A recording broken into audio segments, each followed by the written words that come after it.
Doctor ortho Ayurvedic oil and capsule, अब दर्द भी घुटने टेकेगा। पश्चिम एशिया में जंग का आज 13वां दिन। ट्रंप बोले ईरान जंग जीत गए हैं। ईरान ने कहा अमेरिकी ठिकानों पर हमले जारी रहेंगे। जहाजों की सुरक्षा पर G7 देशों की बैठक। जम्मू कश्मीर के पूर्व सीएम फारूक अब्दुल्ला पर जम्मू में फायरिंग, सुरक्षा कर्मियों ने बचाया। हमलावर बोला उन्हें 20 साल से मारना चाहता था। रांची में सीएम सोरेन की अध्यक्षता में आज कैबिनेट की महत्वपूर्ण बैठक। राज्य के विकास से जुड़े कई प्रस्तावों को मंजूरी मिलना संभव। अरावली पहाड़ियों की परिभाषा मामले पर आज सुप्रीम कोर्ट करेगा सुनवाई। पिछली सुनवाई में कोर्ट ने कहा था कि मसले पर फिर से गहराई से विचार की है जरूरत।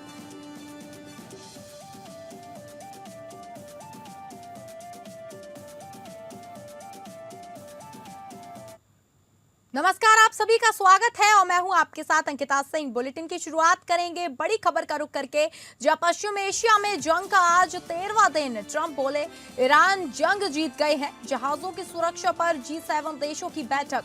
अमेरिकी ठिकानों पर हमले जारी रहेंगे, बोला ईरान। थाईलैंड से भारत आ रहे जहाज पर हमला। ईरान खाड़ी देशों पर कर रहा ताबड़तोड़ हमले। संयुक्त राष्ट्र प्रस्ताव पर ईरान का विरोध, कहा यह हमारे खिलाफ अन्याय।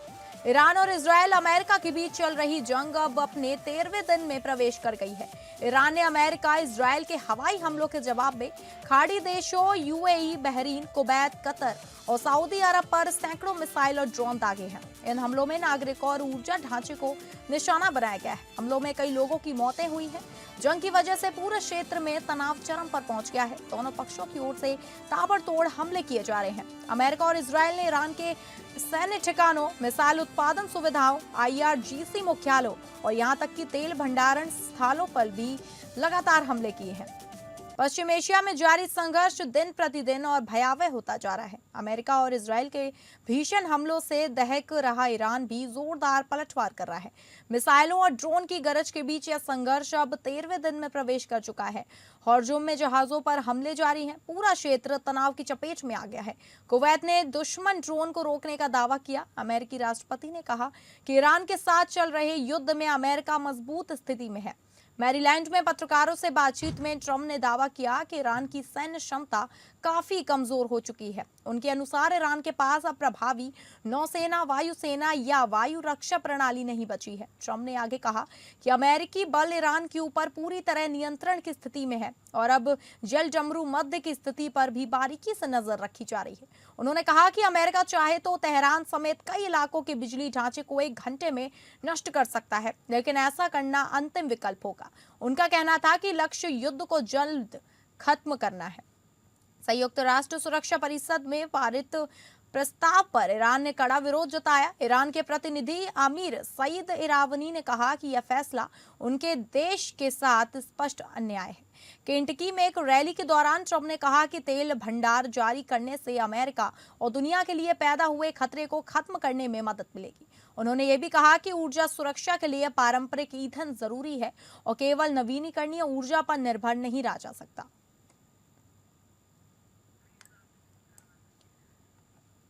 वहीं इस खबर की ज्यादा जानकारी के साथ हमारे इनपुट हेड मनीष राज सिंह हमारे साथ जुड़ गए हैं। मनीष, पश्चिम एशिया में जंग का 13वां दिन है। लगातार दोनों देशों के बीच जंग भी जारी है। वहीं ट्रंप का ऐलान है कि वह जीत चुके हैं लगातार अपनी ईरान पर जीत। इसको लेकर क्या जानकारी है? ये ट्रंप लगातार इस बात को कह रहे हैं कि वो जंग जीत चुके हैं, लेकिन लड़ाई अभी भी जारी है। अमेरिका, इजराइल और ईरान के बीच यह जारी युद्ध जो है न सिर्फ पश्चिम एशिया बल्कि पूरी दुनिया में हाहाकार मचा रहा है। ऐसे में कल ईरानी राष्ट्रपति मसूद पेजेश्कियन ने बुधवार को इस भीषण जंग को रोकने के लिए ईरान की ओर से 3 शर्तें रखी हैं। उन्होंने कहा है कि अमेरिका को ईरान के अधिकारों को मान्यता देनी ही होगी और यह गारंटी देनी होगी कि देश पर भविष्य में हमले नहीं होंगे। उन्होंने कहा कि इस जंग को जिसे यहूदियों और अमेरिका ने शुरू किया है, एकमात्र खत्म करने का तरीका है ईरान के कानूनी अधिकार अधिकारों को मान्यता देना और साथ ही उन्होंने युद्ध के हार जाने की मांग की है। ऐसे में लगता नहीं है कि यह जंग इतनी जल्दी समाप्त होने जा रहा है। ट्रंप ने एक बड़ा दावा किया है कि ईरान में अब सैन्य लक्ष्यों के नाम पर व्यवहारिक रूप से कुछ नहीं बचा है। उनका कहना है कि ईरान के जो भी बड़े सैन्य लक्ष्य थे अमेरिका के, वो उन्होंने हासिल कर लिया है। अब उन्होंने एक कहा है कि युद्ध बहुत शानदार चल रहा है, हम अपने निर्धारित समय से काफी आगे हैं।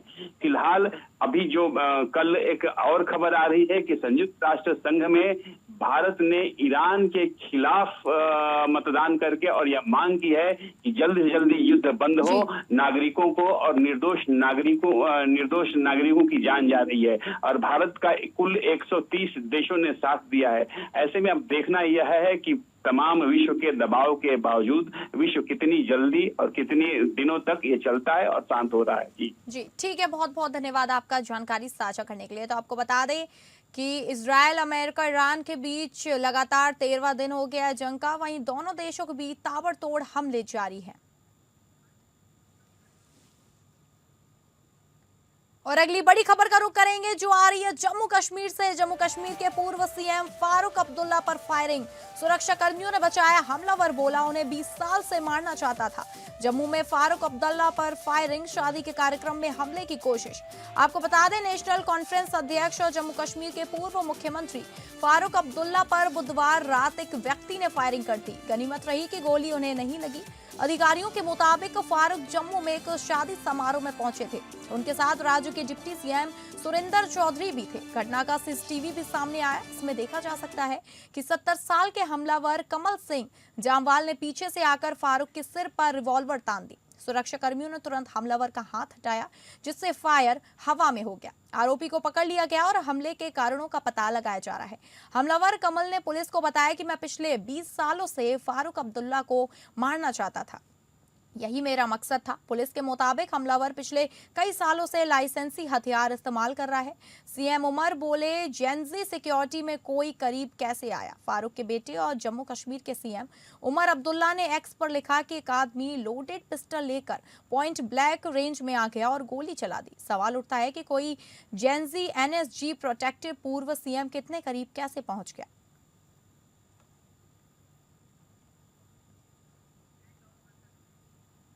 वहीं इस खबर की ज्यादा जानकारी के साथ हमारे संवाददाता शेख दाऊद हमारे साथ जुड़ गए हैं। दाऊद, ये बताइए कि हमला आखिर कैसे हुआ, सुरक्षा में कोई कमी रह गई क्या पूर्व सीएम के, और हमले की क्या कोई मंशा थी, क्या पूरा मामला, विस्तार से बताइए।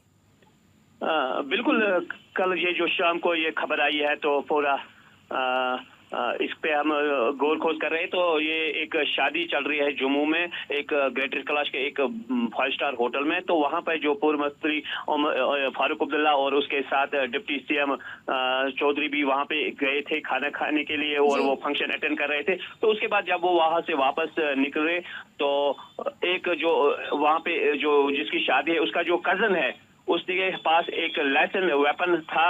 तो उसने नजदीक जाके उसको फायर करने की कोशिश की, तो बट वो वहां पे बाल बच गए। तो उसके बाद जो उसके साथ जो सिक्योरिटी है उसने उनको वहां पे पकड़ लिया और वहां पे उसको गिरफ्तार किया। उसके बाद पुलिस ने अपने ट्रायल में लिया और पूछताछ जारी की गई। और उसने वहां पे पुलिस के सामने बताया कि मैं 20 सालों से मैं कोशिश कर रहा हूं कि जो फारूक अब्दुल्ला है उसको मारने के लिए।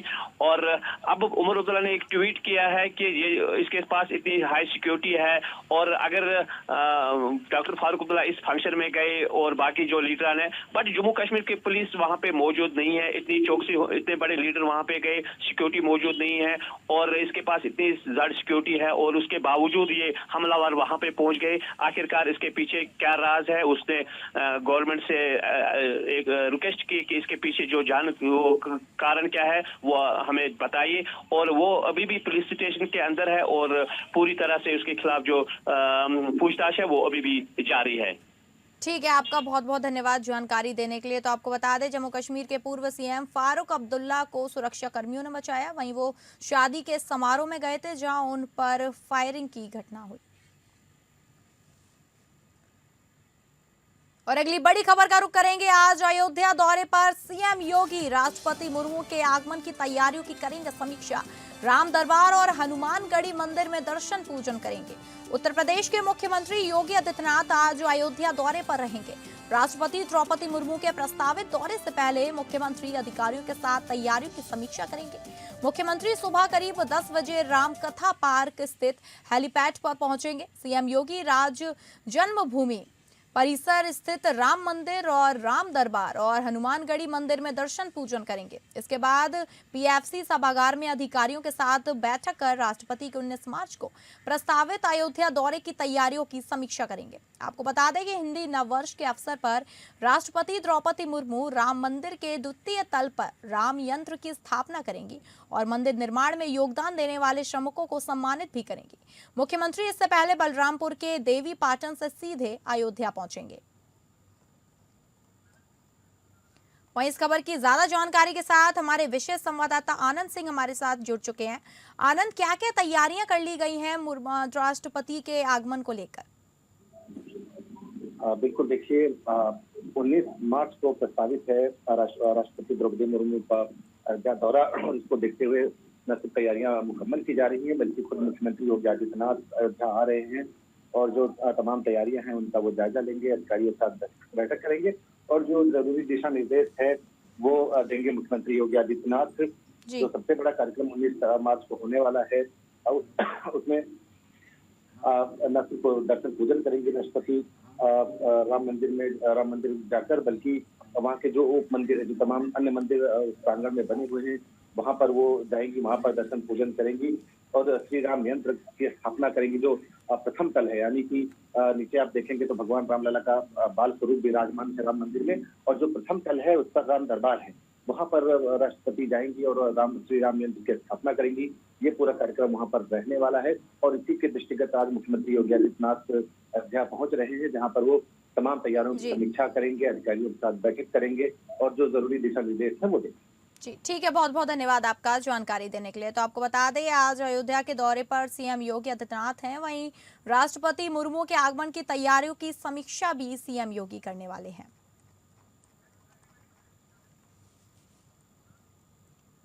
और अगली बड़ी खबर का रुख करेंगे जो आ रही है झारखंड से। रांची सीएम सोरेन की कैबिनेट बैठक। सीएम सोरेन की अध्यक्षता में कैबिनेट की महत्वपूर्ण बैठक, राज्य के विकास से जुड़े कई प्रस्तावों को मंजूरी संभव। आपको बता दें रांची स्थित प्रोजेक्ट भवन में आज झारखंड मंत्रिपरिषद की एक महत्वपूर्ण बैठक होने वाली है, जिसकी अध्यक्षता राज्य के मुख्यमंत्री हेमंत सोरेन करेंगे।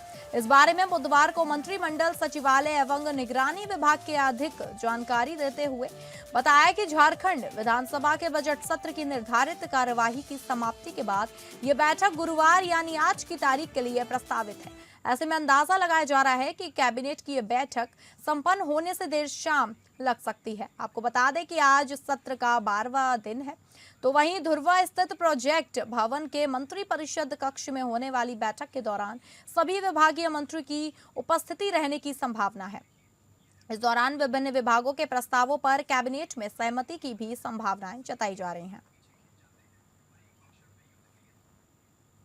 वहीं इस खबर की ज्यादा जानकारी के साथ हमारी संवाददाता तृप्ति सिंह हमारे साथ जुड़ गए हैं। तृप्ति, आज सीएम सोरेन की अध्यक्षता में काफी महत्वपूर्ण बैठक होने वाली है, वहीं कई मुद्दों पर और प्रस्तावों को मंजूरी मिलने वाली है, तो इसको लेकर क्या जानकारी है, कौन कौन से वो प्रस्ताव मुख्य निकल कर आए हैं? जी अंकिता, देखिए अभी तो इसकी जानकारी पूरी तरह से नहीं सामने आई है कि किन प्रस्तावों पर मुहर लगेगा, लेकिन कई महत्वपूर्ण प्रस्तावों पर मुहर लग सकते हैं, जिसमें प्रस्तावों की अगर बात करें तो जन कल्याणकारी योजनाएं हैं जिन पर मंजूरी लगने की संभावनाएं जताई जा रही है। मुख्यमंत्री हेमंत सोरेन की अध्यक्षता में ये बैठक इसलिए भी महत्वपूर्ण है क्योंकि आप जानते ही हैं विधानसभा का ये महत्वपूर्ण बजट सत्र चल रहा है और लगातार विपक्ष द्वारा कई मामले उठाए जा रहे हैं। धान खरीद का मामला है, पेयजल की संकट है और कई अस्पतालों में, सरकारी अस्पतालों में डॉक्टरों की नियुक्ति का सवाल उठाए कि नियुक्तियों की कमी है, महिला डॉक्टरों की नियुक्ति की कमी है। इसके अलावा कई और मुद्दे हैं जिसे लेकर लगातार विपक्ष सत्ता पक्ष को घेर रही है। तो संभवतः इन सभी मुद्दों को ध्यान में रखते हुए भी सरकार बड़ा फैसला ले सकती है। आज की ये बैठक विधानसभा का ये जो सत्र है जिसका 12वां दिन है, उसके पूर्ण होने के बाद ही शाम करीब 5 बजे के आसपास ये बैठक शुरू हो सकती है और जिसे पूरा होने में शाम लग सकता है या रात भी हो सकती है। जैसा कि सबको पता है कि मुख्यमंत्री खुद भी असम दौरे के बाद लौटे हैं। कल जब वो पत्रकारों से वार्तालाप करते नजर आए थे तो उनसे बातचीत में ये जानने की कोशिश भी की गई कि बैठक में किन प्रस्ताव पर मुहर लग सकती है। तो इस तरह के सवालों पर वो उस वक्त तो जवाब नहीं दे पाए। हालांकि उनसे और भी कई मुद्दों पर जानकारी लेने की कोशिश की गई, लेकिन उस दौरान उन्होंने एलपीजी गैस को लेकर केंद्र सरकार पर निशाना साधा। वहीं असम दौरे को लेकर भी उनसे सवाल किया गया।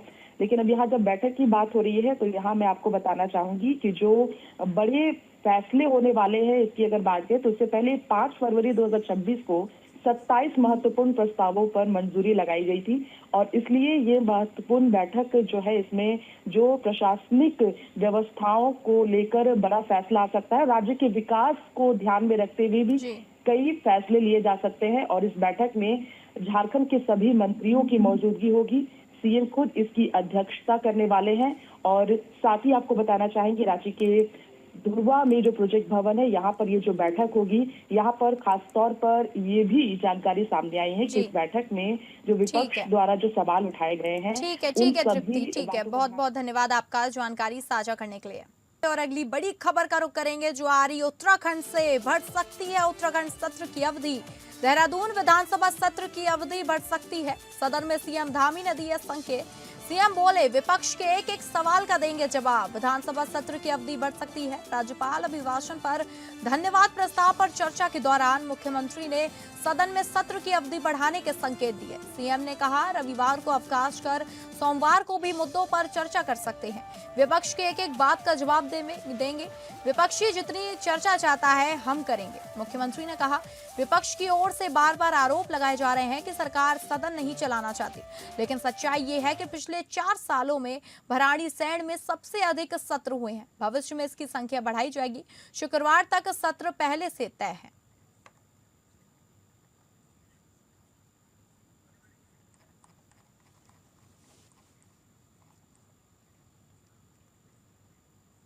और अगली बड़ी खबर का रुख करेंगे। देहरादून में कमर्शियल गैस सिलेंडर की किल्लत। होटल रेस्टोरेंट व्यवसाय पर गहराया आर्थिक संकट। कमर्शियल गैस सिलेंडर की आपूर्ति बाधित। होटल रेस्टोरेंट ढाबा संचालकों को आर्थिक संकट। देहरादून में कमर्शियल गैस सिलेंडर की कमी से होटल रेस्टोरेंट और ढाबा संचालकों को गंभीर आर्थिक संकट का सामना करना पड़ रहा है। दून वैली महानगर उद्योग व्यापार मंडल की बैठक पे व्यापारियों ने जल्द समाधान न होने पर प्रतिष्ठान बंद होने की आशंका जताई। कमर्शियल गैस सिलेंडर की आपूर्ति प्रभावित होने से देहरादून में होटल, रेस्टोरेंट और ढाबा संचालकों के सामने गंभीर आर्थिक संकट खड़ा हो गया है। इसी मुद्दे को लेकर बुधवार को दून वैली महानगर उद्योग व्यापार मंडल के मुख्यालय में होटल, रेस्टोरेंट से जुड़े पदाधिकारियों की एक महत्वपूर्ण बैठक आयोजित की गई। बैठक में उपस्थित व्यापारियों ने बताया कि कमर्शियल सिलेंडर उपलब्ध नहीं होने के कारण उनके सामने आर्थिक तंगी की स्थिति पैदा हो गई। कई व्यवसायियों ने आशंका जताई है कि यदि जल्द ही गैस की आपूर्ति सामान्य नहीं हुई तो उन्हें अपनी दुकानें और प्रतिष्ठान बंद करने की नौबत आ सकती है। बैठक में दून वैली महानगर उद्योग व्यापार मंडल के अध्यक्ष एवं राष्ट्रीय व्यापारी कल्याण बोर्ड उत्तराखंड के सदस्य पंकज मैसोन ने किसी कारणवश उपस्थित नहीं हो सके। इस दौरान पदाधिकारियों ने उनसे फोन पर वार्ता कर समस्या से अवगत कराया। फोन पर हुई बातचीत में पंकज मैंसोल ने होटल, रेस्टोरेंट और ढाबा संचालकों से अपील की कि फिलहाल कम से कम गैस का उपयोग करने का प्रयास करें और जहां संभव हो वहां इलेक्ट्रॉनिक उपकरणों का इस्तेमाल करें।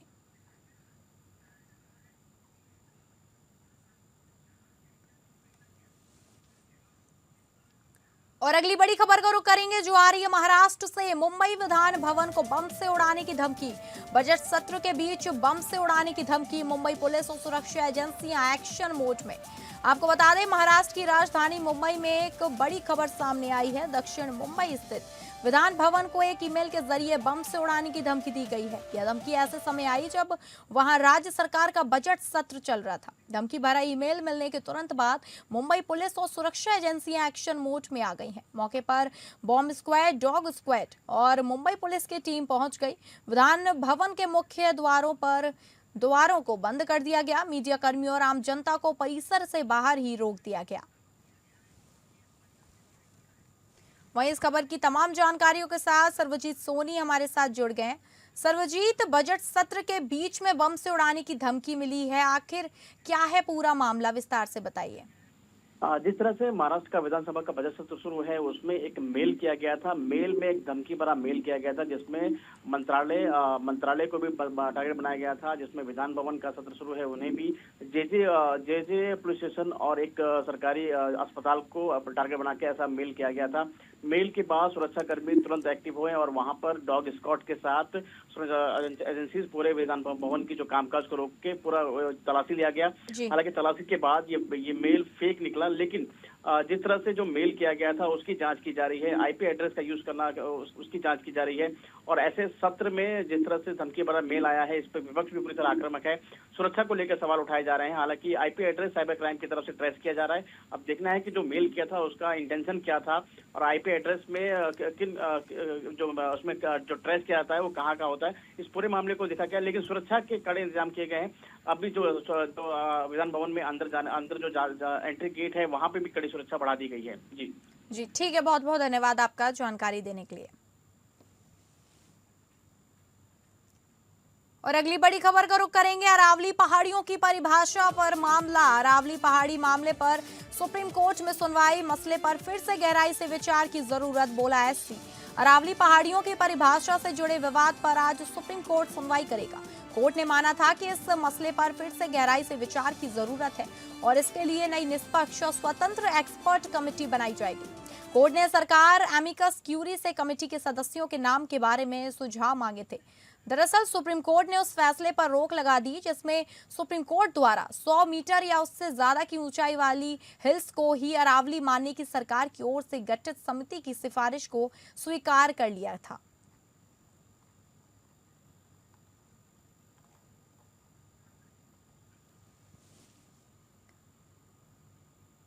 तो फिलहाल इस बुलेटिन में इतना ही। नमस्कार।